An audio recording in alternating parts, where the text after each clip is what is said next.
Will we just expand the playoff forever and never stop? You know what? Why the heck not? Let's do a 128 team playoff because then Northwestern will get in. You're talking ball with the Big Ten squad, sponsored by Game Time. From USC to Ohio State, from Michigan to Oregon, from Nebraska to Washington, it's the local experts of the Locked On Podcast Network bringing you scoops, breakdowns, and the most comprehensive preview of the upcoming Big Ten weekend. No hurt feelings and thin skin allowed. Squad up, you're part of the Big Ten squad. Happy Thursday, everybody. Welcome to this week's Locked On Big Ten Squad. Order has been restored, and I am your host, Spencer McLaughlin, neutral arbiter of all things college football, of course, joined by Zach Sako of Locked On Nittany Lions, Isaiah Hull of Locked On Wolverines, Roman Tomashoff of Locked On Huskies, Jay Stevens, without his glasses, is a brand new man of Locked On Buckeyes. I feel weird without him. Jacob Goins would look disturbing without his glasses. Please keep them on for the entirety of the show. I normally don't wear glasses. What are you talking about? No, you always wear glasses. You're so lying to me right now. That's not true. Hold on. Take them off. Hold on. No way. There's no way. You're always wearing glasses. In my daily life, I wear contacts 90% of the time. On this show, and anytime we have done a segment together, that is objectively false. I have never seen you. You look like Velma Dinkley when you take your glasses off. Like you're just going to be blind, looking around, can't find a damn thing. You need to tune into Locked On Hoosiers more on the YouTube side, Spencer, and you'll see. I spend my time wisely. You listen to the audio version. Look at Spencer not supporting his fellow Locked On Big Ten squad. We're off to whoa. Northwestern would be so mad at you right now. It's just one member of the squad who I'm down on. I think Jay looks revitalized, focused, and level-headed. That's how he looks. Whereas Jacob, it's very disturbing. Very. It's nicer than anything he's ever said to me, Jay. So you may as well take it. I'm going to. Yeah, you might be right on that front. I think we are all right to oppose the 2014 playoffs. And you know what? Let's lean into it a little bit, Sako. Let's go all out. Why stop at 24? Give me a good reason why we should, if we're going to go that far. Give me a good reason why we should stop. This is the Big Ten's idea, after all. Just do a gauntlet at this point. Just have everybody last man standing type of deal instead of a regular season, instead of a playoff. I'm here to say this. My take on it is none of our teams have an excuse to ever miss the playoff ever again. If any of our teams don't make it into the top 24, you have a serious problem on a year-to-year basis. That's my takeaway here, is that there's just no excuse to not be in the postseason. So Jed Fish would be fired by now? I was waiting for that from somebody. Yeah, look who's got the delayed internet now. Wow. I was Spencer's face that whole time, and he was just like, I'm waiting. Oh, baby, I was chomping at the bit. That thing was teed up like my ball on the first tee. Driver was in hand. Right or left? Oh, I tend to miss right. I try to get a left miss out of my swing because you can talk to a fade, but a hook will never listen. That's not, pretty good advice, actually. Thank you. I try. Yeah. Isaiah, should we go 76, match the NCAA tournament for the college football playoff? Play-in games. I tweeted 512 is the number that we've all been waiting for. We just got to find some more teams, like Belleville High School, that might be a good one. You can get Bishop Sycamore. Right, like they can. Oh yes. So what about the Colorado School of Mines? They got a decent program from what I hear. UT Permian Basin. They're all everyone's welcome, right? Like that's the thing. If you're gonna do it this way, just start the playoff with week 1, and then if you don't win your first game, you're just done. Gauntlet, right? Like you're just done.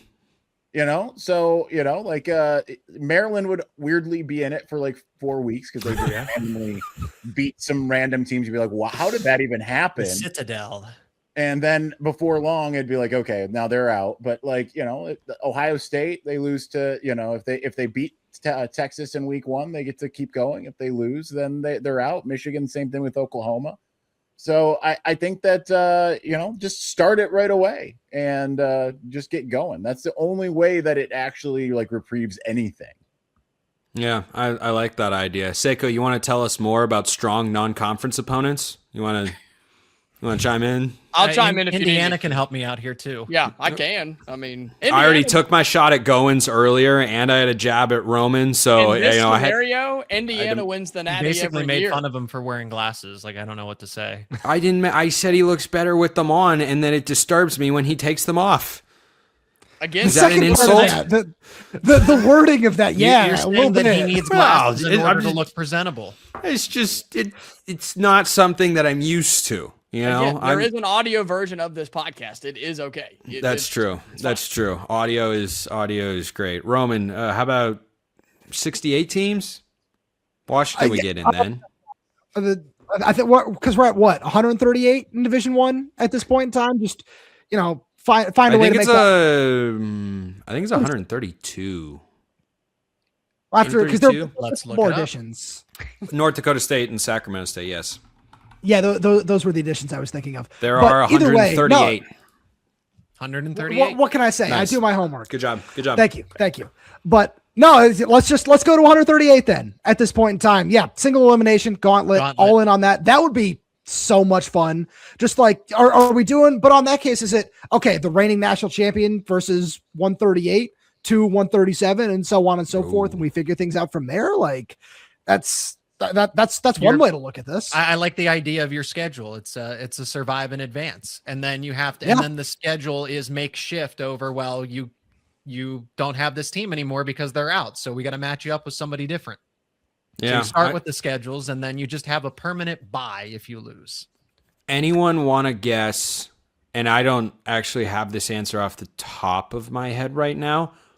Anyone know who was team 136 in the advanced metrics last year? Well, of course, everybody knows that. Who was it, Seiko? The comments. No, will why answer. would we know Continue. that? Oh, I don't know. That's one of those things people might. We got 6 well-informed I thought college you guys football were You hosts. just make that as Yeah. like every day. It's just Yeah, everyday argue. knowledge. Deep poll today, man. That's on you guys. Yeah, I hey, think this guy regardless will of know. what- This guy will know. He will know the Craig, answer. Craig, any idea who? Why is it so hard to move people around? Craig, any idea who finished last year in the advanced metrics as the worst team in FBS college football? Like who was number 136? Put me on the spot. I see, I yeah, mean, everyday on knowledge, the Craig. spot. Apparently, I didn't say it was. I said it could be. I think we have very well-informed, educated hosts here at the really Lockdown not Big on Ten going Squad. off of, if we're going off of ESPN, I have the answer. Google search. I know. help. I know who was number one, right, Jacob? That's right, Craig. Yes. That's not what I asked. So who was the opposite of that? I don't. Do know. we want to Hey, venture yeah. guesses? I think we should venture guesses right now. This I know, this seems I like have fun. the answer. I'll Seiko share has the the answer. Okay, so Seiko knows the answer. So we all have about 10 seconds. I'm saying to come up with a guess. Oh, I have a good one. Okay, 3, 2, 1. Okay, everybody done? I get to go first because I'm in the top left. I'm gonna say Sam Houston. Oh, that's It's not solid. bad. Any other takers for Sam Houston? I'm gonna go UMass. That's where That's where my brain went. Was you? That's a good guess. That's- Isaiah, got one? It doesn't matter if they were statistically ranked there. To me, Rutgers is always good. Jay, you want to throw a name out there? No, not this time. Okay, Roman. Worst power. See, my brain went worst power 4, and I was thinking Oklahoma State's got to be down there somewhere after last year. Right, but we're talking all of FBS. No, that's just where my brain went. I'm just saying. They might still be down there. They could I mean, be down there a lot. there's I mean, they zero lost chance to of that. Tulsa. I don't think Tulsa was Yeah, even they that did. good last year. Brutal. All right. Okay, ready? Seiko, who is it? Who is it? Congratulations to the people that said UMass. Sam Oh. Houston. Yeah, Sam Houston was the second worst. And Oh! Roman, you were correct to say that Oklahoma State was the worst Power 4 conference Wow. team. Yep. We're dialed in. We're locked in. We're Locked on. locked on, Craig. The network's name is locked. It's written right over there. You have your glasses on. It's in decently large letters. Come How on, do we think man. Craig looks in glasses? You need Spencer? glasses You want to go down for that? the- You want to for go the down that sweat, road? Craig. Yeah, hey Craig, random thought here, but can you take off your glasses for a moment? He's fine. He's totally fine. Spencer's just playing favorites. Yeah, he is. He don't like you. No way, Spencer playing favorites. I'm That stunned. has never happened. I am neutral arbiter of college football, and you all know it. You all know Neutral that. arbiter of glasses wear. apparently. Well, I never claimed to be a eyewear. fashion expert. I just have my own opinions on the matter, and they are strongly held beliefs. Jay and Craig is fine. I can't wait for the squad next week when Goen shows up in contacts and I run away. It's like seeing a dog without enough hair to me. It's just not a sight that I want to come back to. I'm gonna quit coming to these, man. This is terrible. I mean, you're getting paid to be here. Do you want to give up the? Do you You want to guys give are up? getting paid? At this point, at this point, I'd rather not be paid than be bullied by Spencer. This is, I mean, Oh, NIL did you is not worth listen it. to the intro? It says very clear. The directions are very clear. No hurt feelings and thin skin allowed. It couldn't contact. be any more crystal clear. I thought once we won the national championship, this crap would end. That's what I thought. Oh, I you were thought, so wrong. I just Yeah, thought it that's was no wrong. comma, Yeah. like no comma hurt feelings.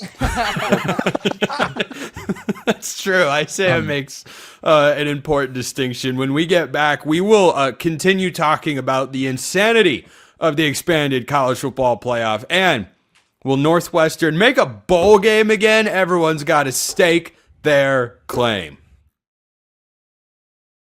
First, this episode brought to you by our friends at Rocket Money. If you've ever opened your bank account and thought, where did all my money go? And it was maybe to your school's NIL fund. You're not alone. Keeping track of subscriptions, spending, and bills can get overwhelming fast. That is where Rocket Money comes in, helping you take control of your finances all in one place. Rocket Money tracks all your subscriptions in one spot and can help cancel the ones you don't need with just a few taps. It automatically categorizes your spending so you can actually see where your money is going. And you can set budgets, get alerts, and stay on top of upcoming bills. It makes everything feel more organized and gives you a clearer picture of your finances day to day. Rocket Money is a personal finance app that helps find and cancel unwanted subscriptions, monitors your spending, and helps lower your bills so you can grow your savings. Let Rocket Money help you reach your financial goals faster. Join at rocketmoney.com/lockedon. That's rocketmoney.com/lockedon. Get your finances in order with Rocket Money. Check them out at rocketmoney.com/lockedon. All right. Straggling thoughts on this seemingly inevitable jump off a cliff scenario of going to 24 teams. Craig, you were late to the party, so why don't you get us started here in segment 2? All right. So what are we doing? Goins, I'm still deciding if that's acceptable. I'm gonna give it a minute. Since I can't wear them fully on, I figured I would go like halfway up. You know what I mean? I said I was still deciding. I wasn't sure yet. How was Megan? matter. Anyway, Craig- go ahead. Greg came in halfway through. We need to tell him what we're talking about. Yeah, I needed part 2. Oh. Craig, go ahead. Go ahead. So With yeah, so in segment 1, So terrible. Jay, as we were going around, I noticed didn't have his glasses on as he usually does, and I complimented him on it. And then Goins was, what were you feeling bad that I didn't compliment that you have glasses? And No, then you took this liberty all on your own. yeah, that's right. I said I don't know how you'd look without them, and then he said, "Well, I show up in contacts all the time." And I said, "No, you don't. I've never seen that before." So then he takes his glasses off, and I say, "No, I've never seen that before," and I didn't like it, so he put it back on. if you'd watch Locked On Hoosiers more often, he has a variety of looks. Sometimes the glasses are on. That's what Sometimes I he doesn't. I check him out. He's a I watch customizable Locked On. character. see. Is that Locked In or Locked On? I watch Locked On Hoosiers all the time. Thank you, Craig. You're an Craig is expert. locked in to Locked On Hoosiers. Where we also talk about the crappy college football playoff expanding, by the way. We talk about it Nice. all the time. But when you're the number one team in the country, Look it at that doesn't really matter. transition. Put 150 in there. I don't care. Like Isaiah said, put some high school teams in there. When you're number one, doesn't matter. You know, good metric from last year. If you use the old BCS 2-team computer system, the 4-team playoff, the 12-team playoff, the 24-team playoff, Indiana was the number one ranked team all the way, and they were getting in. So they were good to go last year. Yep. Yeah, that's true. Did anyone else? Jay, did we get to you? I forget who we got to in the first segment. We got a little sidetracked there. No, you didn't give me the first segment. Okay, I don't want you to think that I'm trying to leave Ohio State out of this conversation. So, what's the right number? 46? That a good playoff number? No, I think the right number would be like 6, 8, go back to 4. That's way better than what we currently have. But my only real issue with this expansion is that we know it's going to happen, but they won't tell us when. Just do it next year. We're not going to like it. Why drag it out, make yourselves look worse? Just make it happen next year. I heard Greg Sankey talk after I think it was the CFP meetings they had down south, and he said, we're still not sure what the format's going to be for next year. Our deadline is December 1st, but there's a meeting in June. And I'm like, you guys know where you're going. Just get there. Why are you dragging it out and make yourselves look worse? Just put the 2014 playoff in. No one's really going to be on board with it, but we're going to get there eventually. Just make it happen now. I don't like the waiting. I personally am tired of hearing them go back and forth about stuff when everyone knows the end result. Just give us the 24 teams. Just get there now. I wish we had a waiting period on all major rule changes, especially when it comes to the playoff. Like, this is going to be year 3 of the 12-team playoff. Can anyone think of another sport where they changed the playoff twice within 5 years? Like, can we just wait? Can we get 5 years of data? I feel like the feel it NFL out? would do that if they could. The owners would push back a lot. Yeah. Well, a point that I made, I can't remember if it was on the squad or my show or a crossover or whatever, but with the 4-team playoff, right, we left it alone for a decade. And I even talked about this with the NCAA tournament too, where you had that for years on years on years. I just hate the idea that we're in this guinea pig stage of the playoff with seasons and jobs and careers on the line every single season. I just don't love the moving of the goalpost when you've got coaches who are fighting for their job and players making millions of dollars and champions being crowned, and it's the NCAA and ESPN and the playoff, and they're like, yeah, but what if we do this and we change it up? I hate that idea because a season for college football is so valuable to me.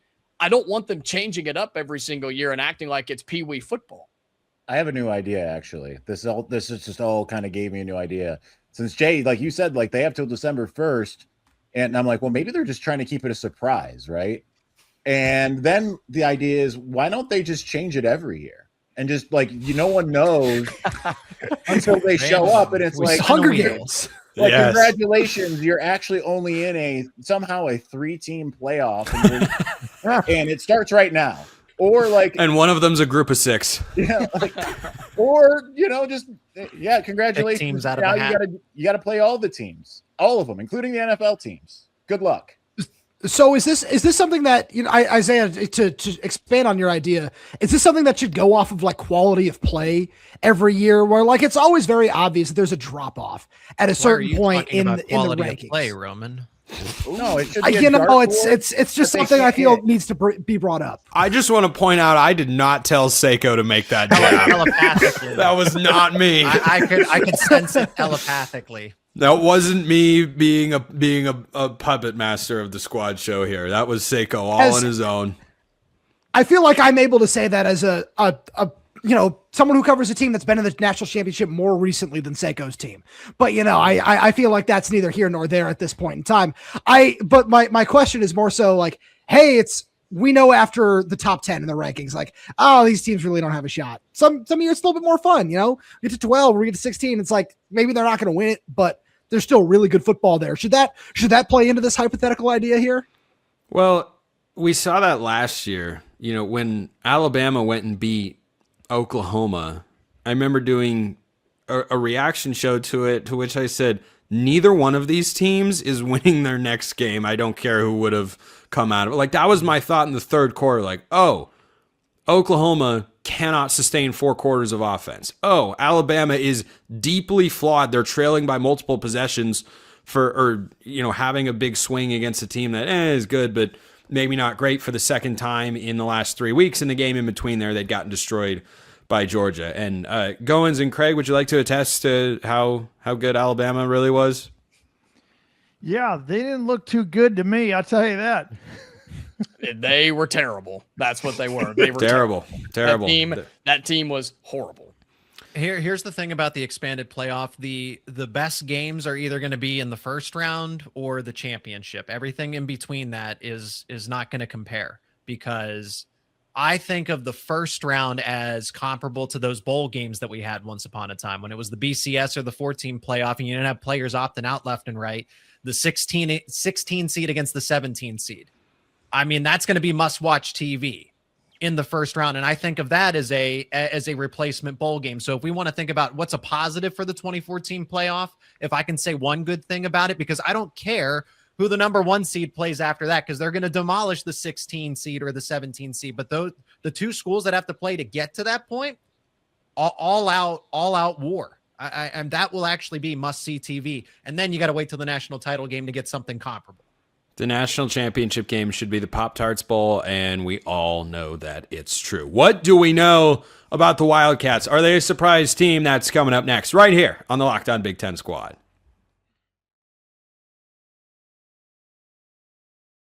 Up next in our running total of win totals here on the Locked On Big Ten Squad, a bowl team. Can anyone tell me off the top of their head how many games Northwestern won last year? Seiko, you want to weigh in? 7. Okay, Seiko's correct. He got it right off the bat. Look at the ball knowledge. I came prepared. You said we were talking of the last 3 years today. They went to the bowls. Yeah, David Braun, pretty darn good football coach. According to our friends over at FanDuel, their win total is pretty good. They're not bad. Their win total is 5.5. Now, I don't know the names of the individuals who set the Big Ten schedules every single year. What I do know is that one of them has a personal vendetta against the Northwestern Wildcats and hates them and wants them to suffer in misery and suck as much as possible. And David Braun might not care. I have never in my life, I don't know if any of you have seen this before. I have never seen a schedule in which you play an FCS team, get a bye, and then play 11 consecutive football games, 9 of which are against Big Ten teams, and 1 of which is against Colorado. So, this is a schedule that includes Colorado at home, could be sneaky tough, you never know. At Indiana, Penn State, Ball State, Ball is not a state, but they're on there. At Michigan State, Rutgers, at Oregon, Iowa, at Ohio State, at Minnesota, and hosting Illinois. Seiko, dare you take the Wildcats to make a bowl game with that gauntlet? And you just glossed over South Dakota State, right? That's not a cakewalk. That's not a walk in the park there by any means. Northwest. So I can tell you the guaranteed losses on this schedule, right? Ohio State and Oregon. Penn State. I won't quite put them there, but that's the Penn State team. Here's the thing about Northwestern, though. They're always going to be well coached. They're always going to be tough. They're always going to be physical. I will take over 5.5 because some of those, again, how much better is Minnesota? How much better is Illinois? How much better is Iowa, Rutgers, Michigan State? Those are games where Northwestern could be theoretically favored in, depending on some circumstances. Those are toss-ups to me. Yeah, okay. I don't. It's not crazy, Isaiah. It's not crazy. When you look at it closer, Seiko has a point. Those are toss-ups. They could lose those games, but I don't look at that schedule and say, oh, automatic L. Just for Ohio State and Oregon, even Penn State, I don't even go that far. I think they give them a fight. Yeah, okay. Isaiah? I mean, I think Indiana's probably an automatic L. Oh, yeah, Indiana. Sorry, I looked past them. But that was an accident. See that, Goins? You're still getting disrespected over there. It was the glasses. It's fine. I think the thing about I look at the fact that they brought in Chip Kelly, they got Aiden Childs, like that feels like okay, they should be off to the races. But Northwestern, even before David Braun, for whatever reason, has tended to be like this every other year team, right? Like they tend to be like, oh yeah, they actually are really good. They're actually going to play in the Big Ten championship game, and the next year it's like, how'd you like 3-9? That was cool, right? So I look at the schedule and I'm like, I see 5 maybe, but like when you get down to like at Minnesota, like I think Minnesota is going to be surprisingly good this year. Just kind of, they've got a lot of returning experience. PJ Fleck has tended to kind of be like Pat Fitzgerald was at Northwestern and kind of gets them at least to the point where no one really wants to play them. So I'm going to have to go under because, they're to get that 6th, it's going to be probably either at Minnesota or against an Illinois team that I just think is probably better. So it's a hard schedule. It's outside of even the non-conference, like Zach said, not super easy here. Yeah. Goins over under 5.5. Look, I have a hard time talking myself into finding 4 wins on this schedule, much less trying to go over and say 6. If you're offering 3.5, I'll take it. Indiana loss, Penn State loss, at Michigan State toss. Hey, whoa, hold on. Go back to that Penn State thing for a moment. We gonna just assume Penn State is beating Northwestern? I am this year, and Who won last year? Okay. Okay. I know. Hey, new year, new Penn State, man. New year, new Penn State. 20.5. Look, I think at Michigan State's a toss-up, but on the road, I'm not willing to take them. Rutgers, maybe. Oregon, no. Iowa, as much as it pains me, they'll actually win that game. Ohio State, no. At Minnesota, maybe. And Illinois, no. I don't see 4 wins on this schedule, much less 5 or 6. So now what are you offering 3.5 for? Mile. Seiko's intrigued. What are your odds on 3.5? Please give them to me. I mean, it would probably be favored to go 3.5, but it's not by much. So it's juicy. Okay. Yeah, it's favored to go over 3.5. Yeah, favored to go over 3.5. Yeah, but I mean, Jay Stevens, you got a lot of faith in your old pal Chip Kelly? No. Maybe when RJ Day is there, I might have more faith, but not this year. No, I don't. I can find 4 wins. I didn't look at FanDuel. I came into this blind. I want to just hear the number when Spencer said it and kind of just put my thoughts together on the show. I thought the number was going to be 3.5. I don't know what the odds makers see to make this 5.5. It doesn't make sense at all, especially knowing your bye week is in week number 2. You're going to be gassed at the end of the season. So there could be some toss-up games that you're losing because you're brutally battered, physically battered, and just messed up mentally because you're getting beat up week after week after week with no break. And so the bye week really hurts them. I may be more at 5 wins if they had an off week at like week 6, week 7, week 8, maybe week 4. But having that thing week 2, no, I can't get there. I'm going under. Roman, if Washington had a week 2 bye in 11 straight games, how many threads do you think we'd get from my guy, Tony Castricone? I would have just pulled my hair out by that point. If we got a week 2 bye, that would have just been, I can't look past that at this point. By the way, you know what I'm referencing, right? I do. Yes. Okay. Just making sure we're on the same page. Washington had an early bye last year too. Yeah, no, I'm looking at the schedule and I truly don't know what to make of this because I feel like Minnesota and Illinois at the end of the year. Yeah, Minnesota especially, like we've seen them get tougher under PJ Fleck. And yeah, they're a team that people don't want to play, as you guys were saying earlier. But they also just lose games like this every single year. Like it's just that's just been the reality of the situation for a very long time. And I've been sitting here on the fence the whole time. And Spencer, I really like this is one of the tougher ones I think we've seen. I think I'm going to take the over right now, but like just barely because you can beat South Dakota State. I think you can beat Colorado, and then Ball State. You start the year off 3-2. Then you need to find 3 wins, and Michigan State. Yeah, that'll be tough. The Iowa game, Minnesota, and Illinois. You go 2-2 in those 4 games. That's certainly possible. What I'm saying. Yeah, it's feasible. By the way, don't overlook the fact that Pat Fitzgerald's going to have his team ready to go against his old squad after how that whole thing went down, and it's in East Lansing. So, Craig, you can wrap us here. 5.5 over under Northwestern. And by the way, I'm going over just for the vibes. I'm going over. I think the ceiling is 5. I think Vegas got so that puts me on the under. I do like Aiden Childs. Look, he had no offensive line at Michigan State. It was horrible. And Northwestern always has some sneaky good quality offensive line people. So you put Chip Kelly running an offense with Aiden Childs with a decent offensive line. Coach Braun has won a Coach of the Year and taken his team to the bowl game 2 of the last 3 years. I think there's a good nucleus there, but I don't think they get above 5. And I say that with respect. That is a pretty tough schedule, to be honest. Yeah, not easy. All right. That's how we get a squad show in under 30 seconds. If I'm quicker on the outro. Zach Seiko locked on Nittany Lions. Isaiah Hole locked on Wolverines. Jacob Goins locked on Hoosiers. Jay Stevens locked on Buckeyes. Roman Tomshoff locked on Huskies. Craig Sheeman locked on Big Ten. I'm Spencer McLaughlin. Nope, I didn't get it. Darn, I can't. I'm not an auctioneer. You said 30 seconds. No, I said before we got to 30 minutes even. You said seconds. You said seconds, but we Did all I knew really? you meant 30 That's how. minutes. Okay. It was well, a short. that's how. This yeah, was that's just how. one big short. Yeah, it was. That is it for this week's Locked On Big Ten Squad. We appreciate everyone listening. We'll see you next time. Until then, hope you have a wonderful rest of your day.